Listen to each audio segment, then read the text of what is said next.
Francesca Giove, obrigada por ter recebido a gente. E eu queria saber um pouco como que você começou a tua carreira.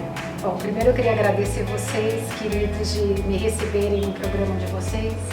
É uma honra trabalhando com gente jovem, vocês novos no setor de vocês, só tem a acrescentar a quem já tem know-how, porque essa divisão de experiência é muito importante.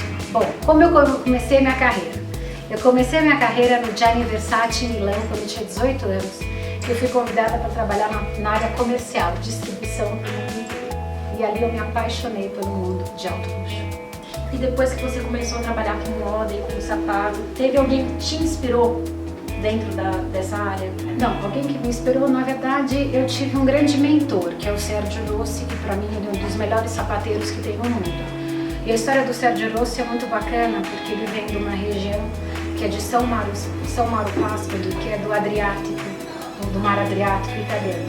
E ele é um italiano, o italiano faz sapato sexy, e ele tinha uma cliente, aliás, umas clientes que vinham pro verão para dançar com os italianos, e eram de origem alemã, as alemãs.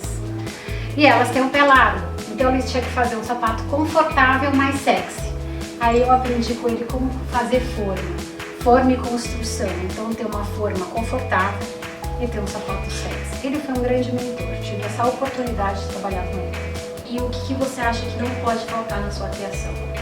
Acho que não pode faltar na minha criação, assim, em termos de produto, é um escarpão, porque o escarpão é sexy, ele dá poder pra mim.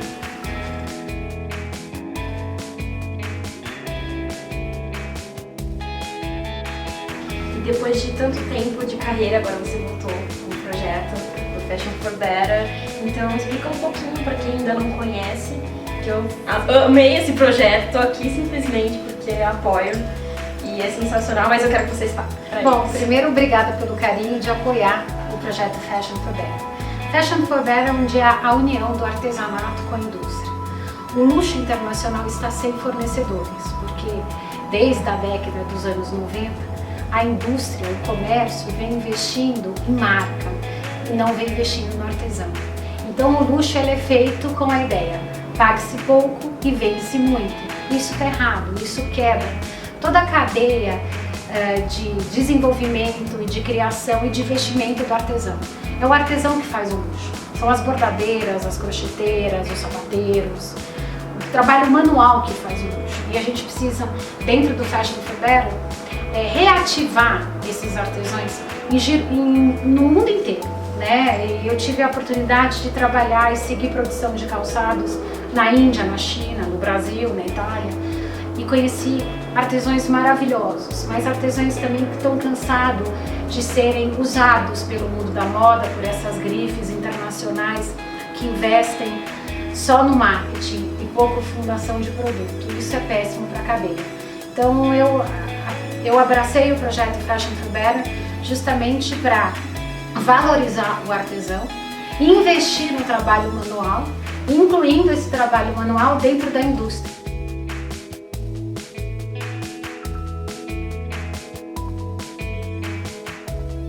E como que você acha que os novos designers podem contribuir com essa transformação na cadeia produtiva? Acho que a primeira coisa é o designer trabalhar em conjunto com o artesão. Eu acho que é cafona, fora de moda, démodé, falar que hoje eu sou a estilista. Na verdade não, eu acho que o estilista, ele tem o dom da criação, mas a criação de todo estilista vem através de inputs. Através do input da matéria-prima, através do input do artesanato, através do input do belo em geral. E esses contribuidores desse input, que é o artesão, que é a responsável da matéria-prima, que é a tecnologia que tem hoje no mundo, ela faz parte do trabalho do design. Então o design ele seria como se fosse o maestro da orquestra. Isso é muito importante. O design ele se vê como diretor de arte, aquele que direciona a arte.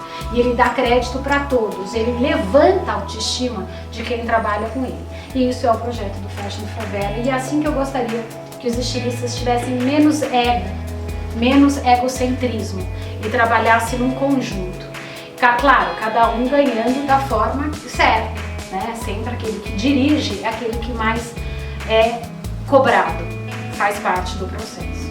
você com tantos anos de carreira e em tantos lugares sensacionais, eu queria te fazer uma pergunta clássica, encerrando agora a nossa entrevista.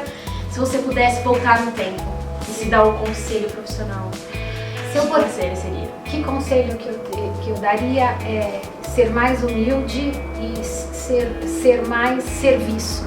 Eu acho que os jovens, a gente precisa servir. Para sermos líderes, nós precisamos servir. Eu acredito que é mais olhar mais o próximo e servir mais. Bom, obrigada pela entrevista. Então, aperte o play e curta o backstage.